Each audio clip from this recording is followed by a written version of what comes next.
This community program would not be possible without the financial support of our corporate sponsors and community members. Tri-Cities Community Television would like to especially thank the cities of Port Moody, Coquitlam, and Port Coquitlam for their belief and support of community television. If you wish to be part of our volunteer team, become a sponsor, or make a financial contribution to support community programming, please feel free to contact us at the following locations.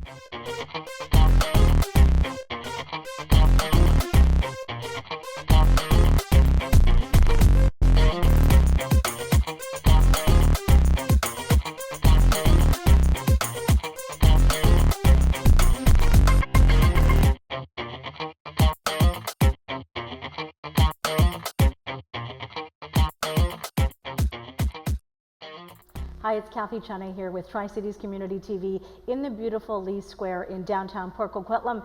Today we will be talking to Mayor Greg Moore about the Hawthorne Seniors Care Community. Thank you so much for being here with us today. You're the chair of the Capital Plan Project. So I feel like you're wearing a couple of hats. Tell us a little bit about why you're the chair, and it's a little different from your day-to-day work. So explain that to us a little bit more, Mayor Moore. Sure. Well, thanks for having me, first of all. Hawthorne Community Care Facility a few years ago realized that they needed to do an expansion and upgrade part of the facility. They started down the project last year, and then they needed to do a capital fundraising campaign. So they came and knocked on my door and said, "Would you mind being a part of this?" And I said to them, and they knew, my mom lives at Hawthorne. And so my mom has very advanced dementia. She's been there for about 14 months now. And just the family of caregivers that are at Hawthorne, it's the least that I could do was to head up this capital campaign so that they can upgrade the facility into today's standards. And so how many rooms do they have now?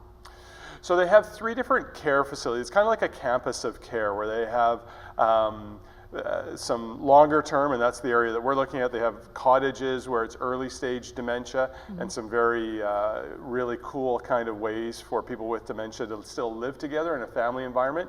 And then they have some assisted living, which is very low barrier type help. So we're talking about the longer term care facility, people that really need 24/7 care all of the time, all of the year. Some of them need help eating, some have dementia, some have other issues. And right now it's very much a hospital type setting. It's not sort of what you would want your family necessarily to live in.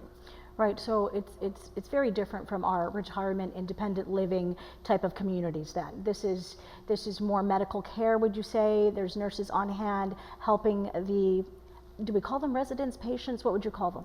We call them residents because it's more of a family environment, right?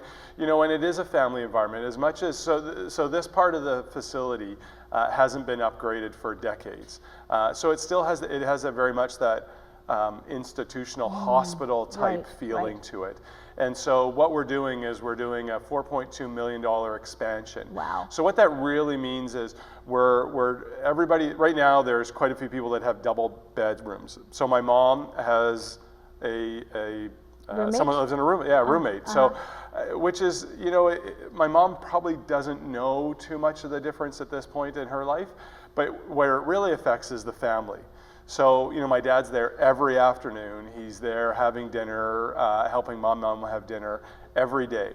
But they can't go to her room afterwards and hang out and watch TV or something like that. So it kind of doesn't have that family feel to it. So this expansion will have 19 new rooms. So every resident there will have their own room now. Great.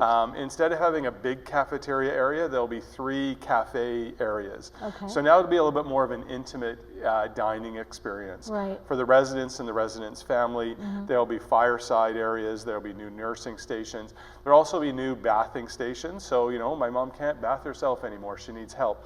And right now there's shared facilities. And so this will just offer some more dignity to the people that are living there. So it's really about getting up to today's standards and having that sort of warm, caring family feel that we would want for our loved ones. We want them at home, and so why wouldn't we want that for our parents when they're living in a facility like this? An extension of your own home, really. Absolutely, because as family, you're there all of the time. Yes, and you have privacy. Privacy, you want intimacy with your family. You don't want to be you know, if I go to hang out with my mom now, we're hanging out in a hallway or we're hanging out in the big cafeteria area, which, you know, it's okay, but it's not maybe where it should be.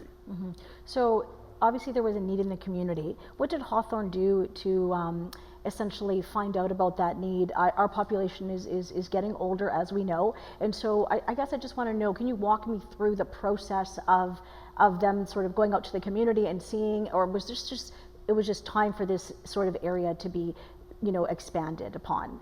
Yeah, I think a few things came together. I think there was always this, Hawthorne, first of all, let me back up. Hawthorne is run by the Port Coquitlam Senior Citizens Housing Society. Okay. So Hawthorne isn't a government building. Right. It's owned by a Port Coquitlam nonprofit that owns Hawthorne Community and runs Hawthorne Care Facility, but also has some other seniors' homes in our community. Right. So it's not a government, why doesn't government just do this? And so that was the first thing, is they looked at what the type of service was that was being delivered right now, looked at the what they would love to be able to deliver, what they do in their other parts of their facility, but then also the current standards that Fraser Health has, because Fraser Health is a majority funder of the operations at Hawthorne. Okay. And so when you looked at all of those things, the board decided, you know what, we need to get on with this. This is the first time that Hawthorne has actually ever gone out to the community to do capital fundraising. And they've been in our community for over 50 years. So it's kind of a big deal for Hawthorne to actually go out to the community and say, we need your help to help fundraise for this facility for our parents, our elderly, people that, you know, everybody in POCO has some sort of connection to Hawthorne. Right. Whether you have a parent there, or I think every elementary school kid from, you know, the beginning of time Right. has gone there to sing Christmas Right.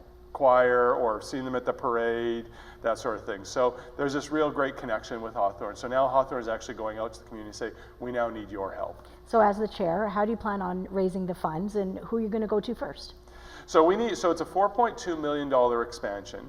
The first place that Hawthorne did is they said, okay, we can manage a $3.2 million mortgage. And so through the help of BC Housing Yes. and through Fraser Health, they'll have a $3.2 million mortgage. So our capital fundraising campaign is $1 million we're trying to raise. The first place that we went was within. We said, okay, you know, let's look to our board and our staff, because we have over 230 people that work at Hawthorne. Okay. And so we went to the board and we went to the staff where, you know, giving starts here.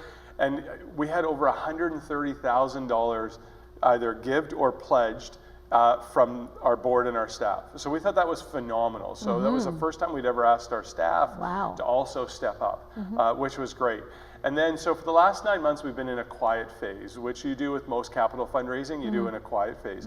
So we've gone after and worked and partnered with community businesses, developers, other community entities. We've had one nonprofit contribute as well. We've gone after grants.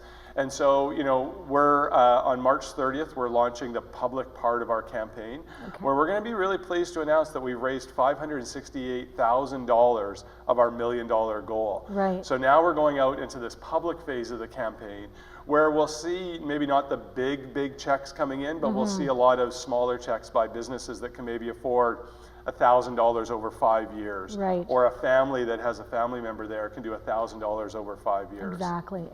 So besides the March 30th launch to the public, do you have events that are coming up that maybe you'd like our viewers to know about? So I think the best thing that our viewers can, or our viewers can look at is we have our March 30th as our big event, but we don't have any other events after that planned, because we're really looking to engage the community in conversation. So if someone wants to go to our website at hawthornecares.com, they can go there and get that information. There's a link there to our capital fundraising. If they want us to come out and have a conversation with them, their business, maybe their neighborhood, you know, some people have close-knit neighborhoods and that Yes. sort of thing. We'll come out and we'll have a conversation about what we're doing. If people want to have a tour of the facility, they're thinking about giving and they really want to see what's there now and what we're visioning into the future, they can just contact us and we'd be glad to give them that tour. Well, that sounds fantastic. Hawthornecare.com, is that correct? I think that's right. Fantastic. We've been listening to Mayor Greg Moore, the chair of the Capital Project for Hawthorne Seniors Community Care, and they're looking to raise $4.2 million. They're halfway there, and they're looking for another $500,000. reach out to them if you'd like to donate, if you'd like to view the facility at hawthorncare.com. I'm Kathy Chenna reporting for Tri-Cities Community TV.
Hi, it's Kathy Chenna here with Tri-Cities Community TV. We're in beautiful Port Coquitlam at the Gathering Place in Lee Square. My guest today is Christine Hilliard with ALS BC, and she's going to talk to us about her walk as well as how ALS has affected your family. Welcome today, Christine. Thank you. Yes, thanks for being here.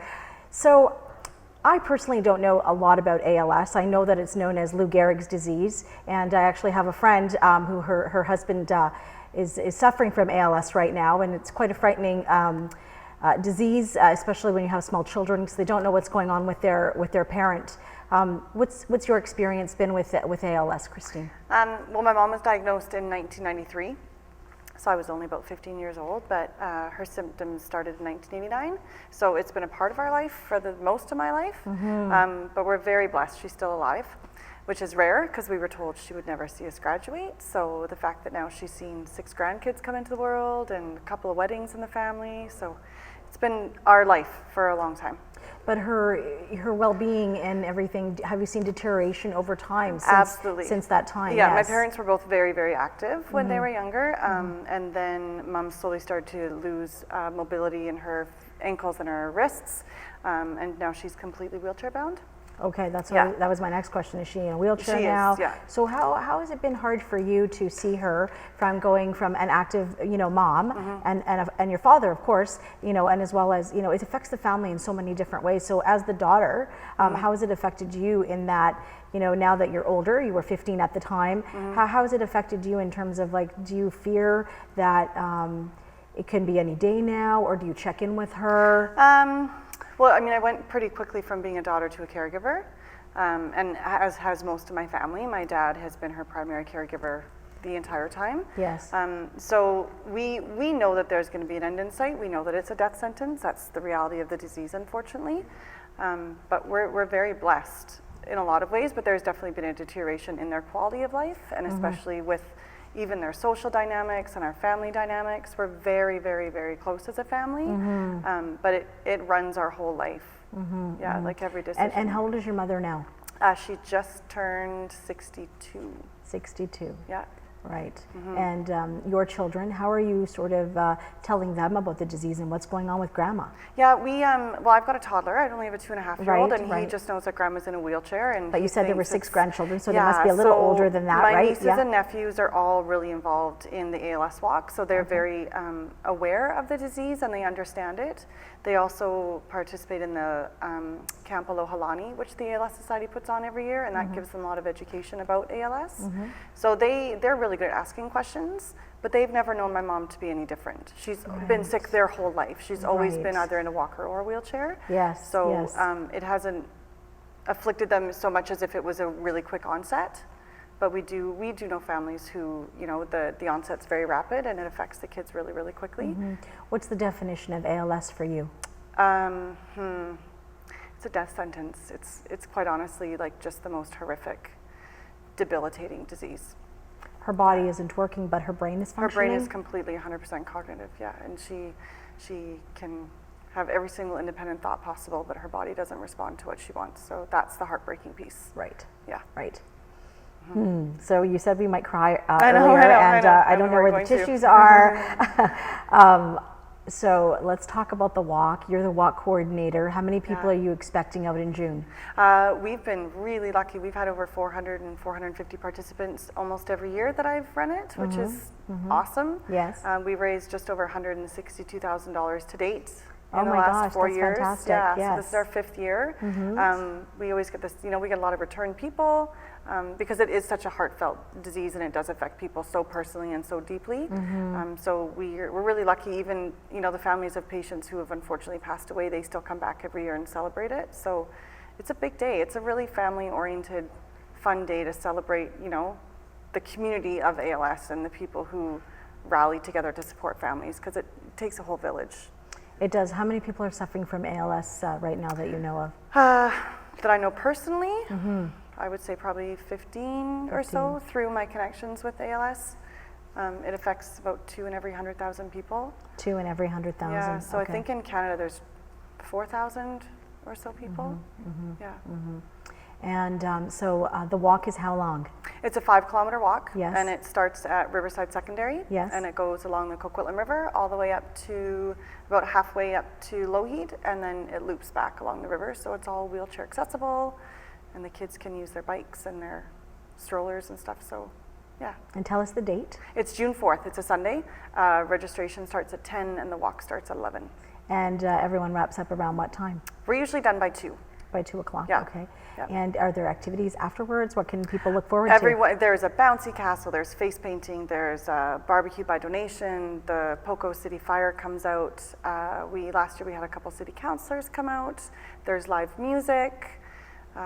There's carnival games. There's that's lots great. and lots, yeah. It sounds like it's bigger and bigger every year. Yes. $162,000 in this is your 5th year. That's very impressive. Thank you. That's fantastic. I mean, at the end of the day, we're hoping to find a cure.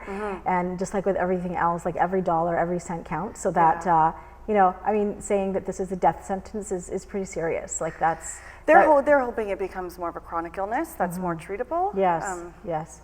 But I mean, the researchers are busting their butt trying to find a way, so we're just trying to help them as much as we can by raising money. Yeah. Exactly. So where can people find out more? And also, if someone can't come to the walk, where can they make a donation? They can look at the website is walkforals.ca. Okay. There's also the ALS Society BC website, Yes. which is www.alsbc.ca. Yes. You can always look for us on Twitter and Facebook. We're also on those 2 social media sites as well. That's fantastic. Well, today we've heard from Christine Hilliard, the walk coordinator for ALSBC. The walk is June the 4th. It's happening right here in the Tri-Cities Ridge Meadows area. And she calls it a death sentence, but we're hoping for more of a chronic situation for patients to help them get through it. I'm Kathy Chenna with Tri-City Community TV. Thanks for watching. I'm Chris Wilson from Kids Sport Tri-Cities, and basically what we do is we raise money to subsidize registration fees for families who can't afford to play sports. it's costing more and more nowadays for families to register their kids in sports. So we subsidize registration fees to make it accessible for everybody, to ensure that all kids get a chance to play and benefit from the things that sports have to offer. Behind me going on right now is our twice annual used equipment sale. We have one in August and one in March. And basically what we try to do is provide equipment at a low cost to our community. We ask the community to donate their used equipment, stuff that's taken up place in their garage or their basements.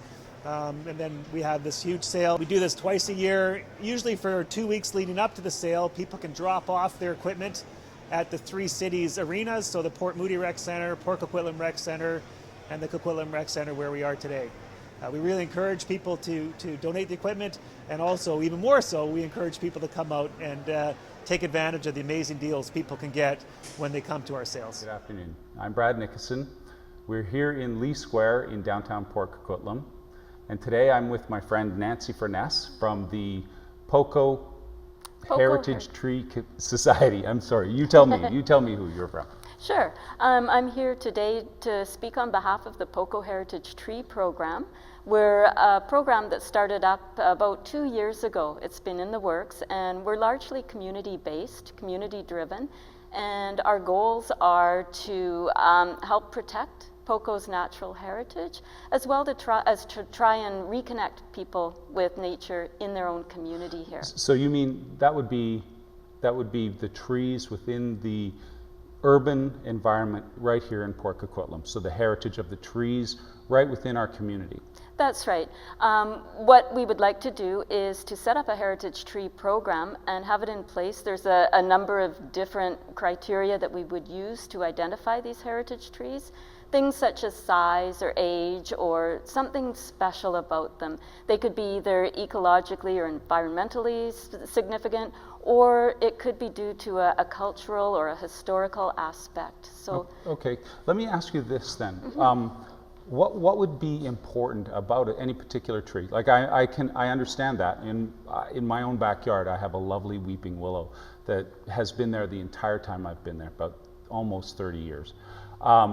But what makes these trees heritage and significant to our community?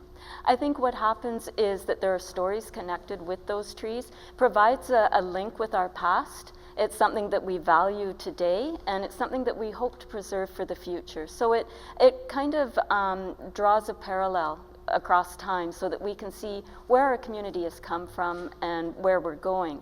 There's a number of different reasons why we would want to protect these trees. I think you're probably familiar with all the environmental reasons, that it's important to have trees in the landscape, but we're also just learning now the value as far as social aspects go, as far as health, human health, and also connectivity.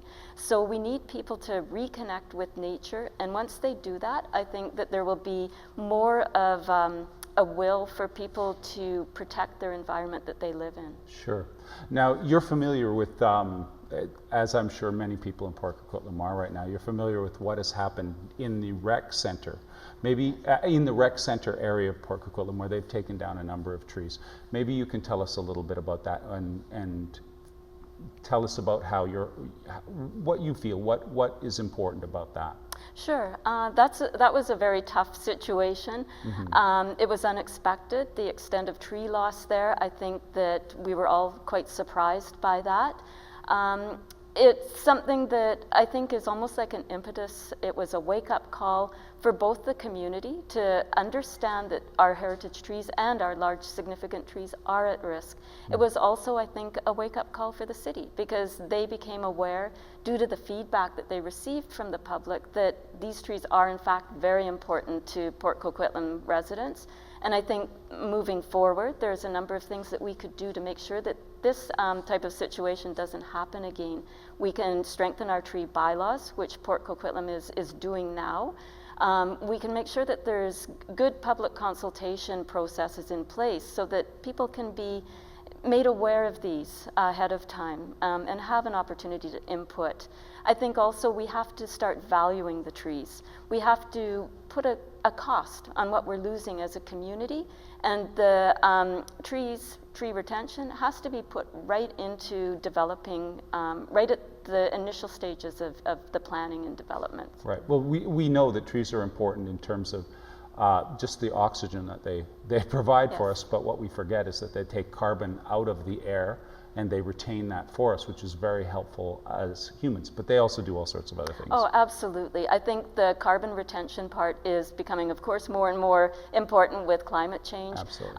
They also stop stormwater runoff, they absorb pollutants, they sort of act as a muffler for noise, they moderate temperature, cooler in the summer, less heating expenses in the winter. Right. And there's also a lot of social aspects where people, their blood pressure goes down, and there's more affluent neighborhoods. We actually see Right. more trees. So there's an actual dollar value Yes. to every tree in our community. And if I'm not mistaken, trees in our communities make our actual communities worth more. It increases the value of the neighborhood, it increases the value of our homes per se. So they're very, very important Absolutely. that way. I am curious in terms of who are the people in your group right now, and moving forward, how can people get involved in this program themselves? Sure. Right now, myself, we have City Councillor Laura Dupont, who's been very supportive of us from the beginning. James Bobick, who is the city horticulturalist. He's very passionate, very talented. He's been a driving force behind this as well. And Chris Pardick, who is the city arborist. And Bill Herbst, who is retired from the city, but he used to be very much involved in the trees and tree retention when he was here as well. Sure. And going forward, how people can get involved with us, we have a number of things that we do. We participate in the May Day parades. So last year we actually took a prize. We had honorable mention for our turnout. So we asked people from the community to join us to show support for our trees and interest in our trees. Anyone is welcome to join us. And we also had a story writing contest last year. It's called The Greatest Tree Story Ever Told. So we weren't sure if we were going to get anybody submitting stories, but we ended up with such an amazing variety of stories. People from 5 years old up to 96 years old submitted stories. They were passionate, they were funny. They told stories about a special tree and all sorts of, just a wide range of stories. They were so good, in fact, that we decided to publish the book. So we do have an anthology that we've put out with these stories. The other thing that we do is to participate in the Poco Heritage and Cultural Society's Christmas tree decorating contest, for which we took first prize. Sure. We were judged as first prize this year. And then going forward this year, we're hoping to do things such as yoga under the trees, as well as a number of different tree walk events. Is there a place, a website that people can go to in order to find out more and to get involved? Yes, we do have a Facebook page. It's called Poco Heritage Trees. You can find us on Facebook and join our group. And you can also nominate. The public, we're asking to nominate trees, and they can do that through the Poco Heritage website. There's a link there where they can actually put in information to nominate a heritage tree. So you have a pretty well-rounded program that's already going, and people can get involved. I want to thank you so much for speaking with me today, and speaking for trees, because that's really important, as we've seen. Thank you very much. My name is Brad Nickerson, and I am, again, here for Tri-Cities Community Television, and thank you for watching, and I'll see you again. Bye now. This community program would not be possible without the financial support of our corporate sponsors and community members. Tri-Cities Community Television would like to especially thank the cities of Port Moody, Coquitlam, and Port Coquitlam for their belief and support of community television. If you wish to be part of our volunteer team, become a sponsor, or make a financial contribution to support community programming, please feel free to contact us at the following locations.